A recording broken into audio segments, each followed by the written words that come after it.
The house fell into a serene hush during the late afternoons, a stillness that enveloped you like a comforting shroud. Hello, I'm Ellen, 49 years old, and for the past 2 decades I've been crafting a life alongside my husband, Mark, in this charming little nook of the world. Our home embodies a sense of community, where friendly waves are exchanged and the most significant excitement often revolves around who neglected to tend to their lawn. Mark is a contractor constantly on the go, while I manage a small online boutique from home. It keeps me occupied, yet allows ample space for my mind to drift. Recently, however, those musings have taken on a darker hue. I wasn't seeking out any problems. Adversity has a knack for creeping in at the most unexpected moments. Nathan, Mark's younger brother, had been with us for a few weeks. At 45, he finds himself single and navigating what he describes as a rough patch, following the collapse of his most recent business endeavor. Mark urged us to allow him to stay in the guest room until he found his footing again, and I was perfectly fine with it. Nathan was family, and he had always possessed a certain charm, swift with a joke, a wink, or a tale that could sweep away your troubles. He possessed a unique gaze, his hazel eyes keen and mischievous, as if he held a secret just beyond your reach. I found myself grinning at his playful remarks, only to be struck by an inexplicable sense of guilt. Initially, everything seemed perfectly ordinary. Nathan would come over for dinner, lend a hand with the dishes, or fiddle with Mark's truck in the garage. Yet, there were instances, tiny ephemeral details that shifted the atmosphere entirely. It was those moments in the kitchen, when he would brush past me, his hand lingering on my arm just a heartbeat longer than necessary. Or the way he'd observe me while I folded laundry, his eyes lingering on the curve of my neck as I leaned over the basket. I convinced myself it was all in my head. Nathan was Mark's brother, for heaven's sake. He would never dare to cross that line. And I absolutely would not. Yet, the mind has a peculiar tendency to deceive, wouldn't you agree? Particularly when solitude envelopes you in a still home, day in and day out. It was a Tuesday, one of those humid summer days when the air clings to your skin. Mark was away on a job, expected back late, while I was upstairs in our bedroom, organizing inventory for the boutique. The fan buzzed gently, causing the curtains to sway, while soft music filled the air. An old jazz tune that transformed the space into a cinematic moment. Engrossed in my task, my hair thrown up in a chaotic bun, dressed in a relaxed tank top and shorts, I suddenly noticed the floor creak behind me. I turned, anticipating emptiness, yet there stood Nathan, poised in the doorway of my bedroom, his figure outlined by the glow of the hallway light. A sudden flutter coursed through me, a mix of astonishment and intrigue. "Nathan," I said, a nervous chuckle escaping me as I placed a pile of scarves on the table. "You startled me." "Hello there." He paused before responding. He casually leaned against the doorframe, arms crossed, his gaze sweeping the room before finally resting on me. He possessed an unusual quality, a calmness reminiscent of a hunter contemplating its next strike. The jazz surged with intensity, the saxophone crafting a seductive melody that pierced the stillness. "I've been searching for you," he remarked, his tone subdued, bordering on nonchalant. He entered without permission, and the space appeared to constrict. "I was just curious about what you're doing." His tone seemed casual, yet there was an undercurrent in his voice, and the way his gaze lingered on my bare shoulder sent a shiver down my spine. I ought to have urged him to depart, to return downstairs, yet I refrained. I found myself standing still, my fingers nervously toying with the edge of a scarf, my heart racing for reasons I was reluctant to acknowledge. "Not much," I replied, making an effort to maintain a cheerful tone. "Simply create." As I turned my head slightly, he stood just behind me, a mere foot apart. His eyes locked onto mine with an intensity that felt as if he were discovering me anew. The atmosphere was stifling, the fan a mere whisper against the rising tension enveloping us. "You appear. It feels different up here," he said, his voice now softer, almost a whisper. "At ease. Real." He extended his hand, gently tucking a wayward strand of hair behind my ear, and I felt a sudden stillness wash over me. His touch was gentle, yet it coursed through me like a jolt, thrilling and perilous. I ought to have taken a step back. I ought to have uttered a word, any word, to shatter the enchantment. However, I chose not to. I remained still, my breath hitching as his hand hovered, his thumb brushing against my cheek. "Nathan," I began, my voice a whisper, yet he remained close. His gaze met mine, and in that moment, a desire fierce and unrestrained, that sent a flutter through my core. "We can't," I said, but the words felt feeble, more like a request than an assertion. He moved in closer, his presence enveloping me with warmth, the subtle scent of cedar from his cologne lingering in the air. "Why not?" he murmured, his lips curling into a half-smile that blended charm with a hint of challenge. "There's no one around, Ellen. Just us." His hand moved to my jaw, lifting my face, and in an instant, before I could process it, before I could pull away, he kissed me. It began with a cautious pace, hesitant, as if he were probing the depths of the unknown. But then it intensified, his lips capturing mine with a desire that ignited my very veins. My hands discovered his chest, not to create distance but to draw him nearer, my fingers weaving into his shirt as the world shifted around us. The kiss was an error, a treachery, yet it resonated with a sense of redemption. Each caress, each kiss ignited a fire within me that I had long since hidden, an overwhelming, unrestrained longing.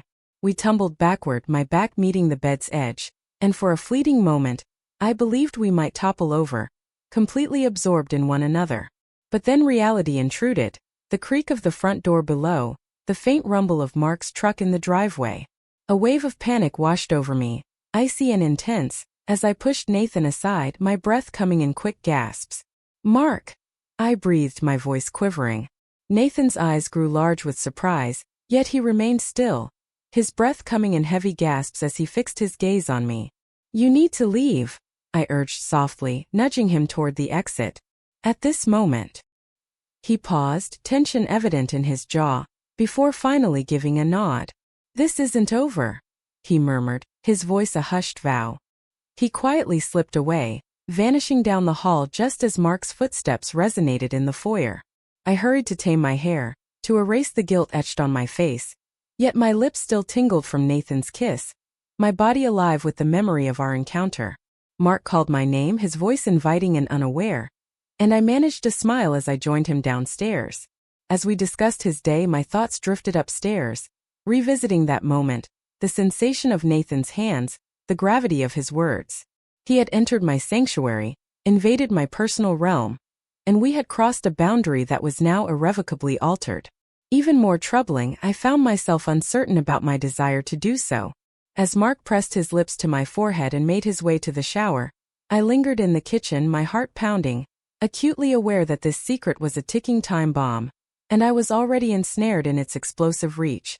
The days following that kiss felt like existing in a fragile glass house, where each moment was delicate, poised to break with the slightest misstep. I found myself gazing at the bedroom door, half hoping Nathan would materialize once more, his hazel eyes drawing me back into that wild intensity. Yet he maintained his distance, and that was even more painful. The stillness enveloped me, confronting me with my remorse, my yearning, and the lingering echo of his kiss, intense and taboo. I would occasionally run my fingers along my lips, recalling his presence, and despise myself for the rush it ignited within me. This is not who I am. I was Ellen, Mark's wife, the woman who crafted a life founded on love and trust. Yet that kiss had shattered something within me, and I found myself unable to mend it once more. Mark remained blissfully unaware. He returned each evening, weary yet grinning, sharing stories about his most recent endeavor or his colleagues at the office. I nodded and laughed at his jokes, yet my thoughts drifted, ensnared by the moment I allowed Nathan to overstep boundaries. I found myself observing him during dinner, his effortless smile as he playfully recounted childhood tales with Mark, and my stomach would knot up. How could he behave so ordinarily? How might I? Each look he cast in my direction seemed to hold a hidden meaning, a flicker that could set ablaze all I had strived to achieve. I urged myself to keep my distance, to secure the entrance to that aspect of my being. Yet longing pays no heed to logic, does it? It was a Saturday, for days post-kiss, when everything began to unravel once more. Mark was away with a client, a rare weekend engagement, leaving the house entirely to me for the afternoon. I sat in the living room, attempting to concentrate on emails for the boutique, when Nathan entered from the garage, his shirt marked with grease from his work on Mark's truck. At first, he remained silent, leaning against the doorway, wiping his hands on a rag, his gaze locked onto me.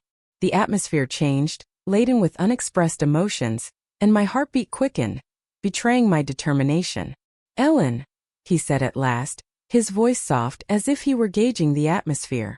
"You've been avoiding me." The statement hung in the air, not quite a question, and the way he delivered it, steady yet sharp, sent a shiver down my spine. He moved in, flinging the rag onto the coffee table, and I rose, instinctively placing the couch as a barrier between us. "I'm not avoiding you," I insisted, my tone more cutting than intended. "I've simply been occupied. And this isn't something we can pursue, Nathan. What happened was a mistake." Even as I uttered those words, my body recalled the sensation of him. The way his kiss had ignited a fire within me. I folded my arms, attempting to maintain my composure, yet his stare was unwavering, stripping away my barriers. "An error." He inclined his head, a gradual menacing grin spreading across his face. "Is that the reason you kissed me back? What's with the way you're looking at me right now?" He circled the couch, narrowing the gap between us, and I retreated, my thighs brushing against the armrest. The space seemed confined, the jazz from my playlist creating a seductive atmosphere enveloping us. "Stop it," I said, though my voice faltered, sounding more like a desperate request than a firm directive. He was near now, near enough that I could sense the oil on his hands, the subtle scent of his skin. "Mark is your brother. This is incorrect." "That's not how wrong feels," he murmured, his voice a deep rumble that sent a shiver down my spine. He extended his hand, his fingers brushing against my wrist, and the sensation was charged, eliciting a sharp intake of breath from me. "Come on, Ellen, you can't tell me it hasn't crossed your mind. Go ahead, deny that you desire this." I felt the urge to deceive, to push him aside, to flee. Yet my body deceived me, responding to his caress, my breath catching as his fingers glided along my arm. "I can't," I whispered, the truth escaping my lips before I had a chance to hold it back. "You occupy my thoughts endlessly." That was everything he required. His hand cradled my face, and then his lips were on mine once more fervent this time, filled with a longing, as if he had been yearning for me. I kissed him back, my fingers gripping his shirt, drawing him nearer as everything around us melted away into a haze of desire and urgency. We collided with the wall, his body melding with mine, his hands exploring my back, my hips, each caress sparking a flame I couldn't contain. It was wild, taboo, and I surrendered to it, allowing the remorse to be consumed by the fire of his caress. But then, a key turned in the lock, and the front door let out a soft creak as it opened. My heart froze and I pushed Nathan aside, my breath coming in sharp gasps. "Mark," I breathed, my voice a mere murmur. Nathan's eyes grew large with surprise, yet he acted swiftly, darting into the kitchen just as Mark's voice echoed through the air. "Ellen, are you at home?" Mark was in high spirits, completely unaware, and I hurried to tidy my hair and erase the warmth from my face. I encountered him in the foyer, managing a smile, yet my body was still vibrating, my lips alive with the sensation of Nathan's kiss. "Oh, you're back sooner than expected," I remarked, my tone slightly elevated. Mark beamed, tossing aside his shoes, and dove into a tale about his client. I nodded, scarcely paying attention, my thoughts swirling rapidly. Nathan remained concealed in the kitchen, and the burden of our actions loomed over me, intense and stifling. The evening meal felt like an ordeal. Nathan came in, pretending as if everything was normal, sharing laughs with Mark over beers while I anxiously moved food around my plate, my stomach churning with unease. Each time his gaze locked with mine, it felt like a surge, a poignant reminder of the hidden truth we bore together. I lingered in anticipation, hoping Mark would pick up on the electric tension that hung in the air between us, yet he remained oblivious. He placed his trust in us. "Believe in me." And that trust was a blade, plunging deeper with each falsehood I allowed him to accept. Once Mark settled in for the night, I lingered in the kitchen, tidying up to occupy my hands while my thoughts raced. Nathan discovered me in that spot, his silhouette casting a shadow over the counter as he leaned against the doorway. "We must have a conversation," he stated, his tone quiet yet pressing. I shook my head. clutching the sponge as if it were my only salvation. "There's nothing to discuss," I said, my voice trembling. "This must come to an end, Nathan. Has crossed the line." He moved nearer, his gaze deep and penetrating. "Is it excessive? Ellen, we have arrived. And you know it." His hand grazed mine, causing me to flinch and instinctively pull away. Yet he stood his ground. "I refuse to ignore the reality of this situation. I desire you. And I'm aware that you desire me as well." I began to speak, but the words faltered as I met his gaze, intense, vulnerable, and tinged with a hint of desperation. He was delving deeper than mere desire. This was an experience that transcended the ordinary, evoking a blend of fear and exhilaration within me. Before I had the chance to reply, a floorboard creaked above me, sending my heart racing. "Mark." I brushed by Nathan, my voice a sharp murmur. "Proceed."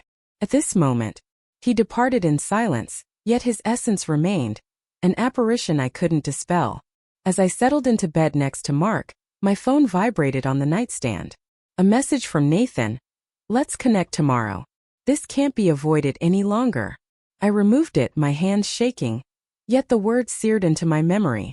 I lay there with Mark's warmth beside me, and sensed the walls tightening around us. This had transformed into something far more significant.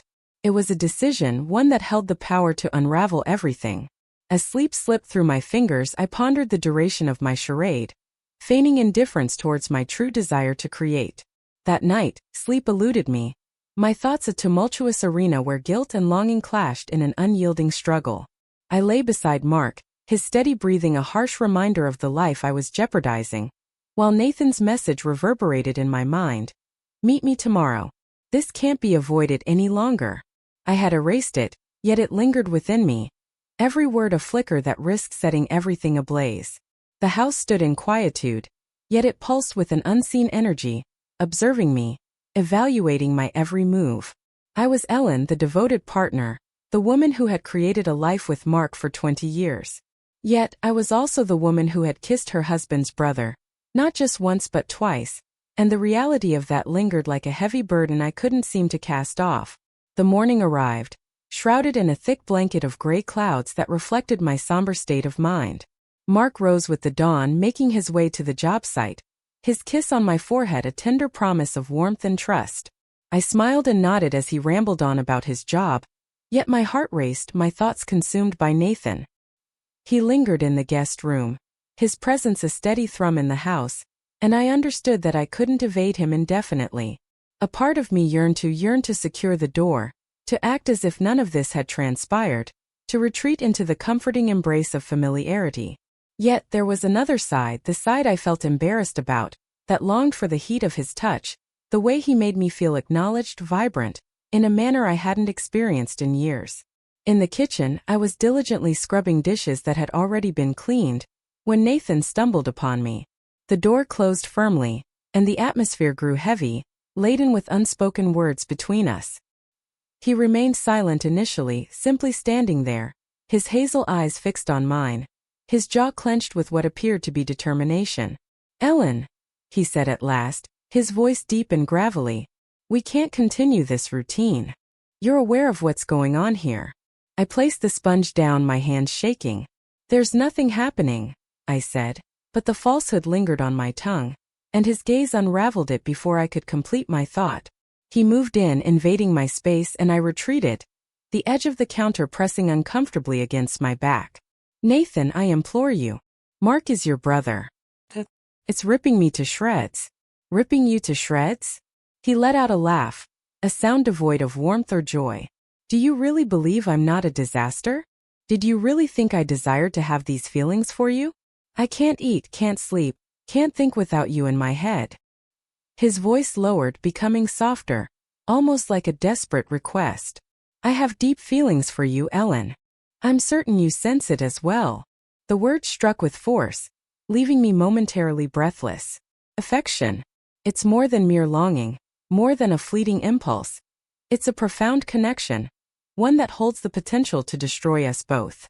I shook my head, my eyes aflame with intensity. "That's not something you can express. That's not for you to decide. I am in a marital union. To your sibling. He drew nearer, his hands cradling my face, his touch soft yet firm. "Then just say the word to stop," he said, his voice strained. "If you truly don't desire this, just say the word, and I'll leave. Right now." His thumb grazed my lip, and my determination shattered, the warmth of him drawing me in like a powerful current. I ought to have distanced myself, to have cried out, yet I chose to lean closer, my breath catching as his lips met mine. The kiss was urgent, a clash of longing and hopelessness, his hands finding my waist, drawing me closer to him. I held onto him tightly, my fingers pressing into his shoulders, surrendering to the whirlwind of his caress.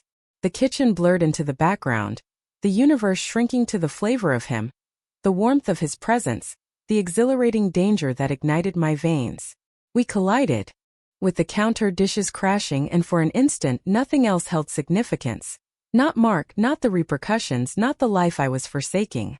But then the sharp sound of tires on the driveway, the unmistakable growl of Mark's truck. A wave of panic washed over me, icy and intense, and I pulled myself back, my breath coming in ragged gasps.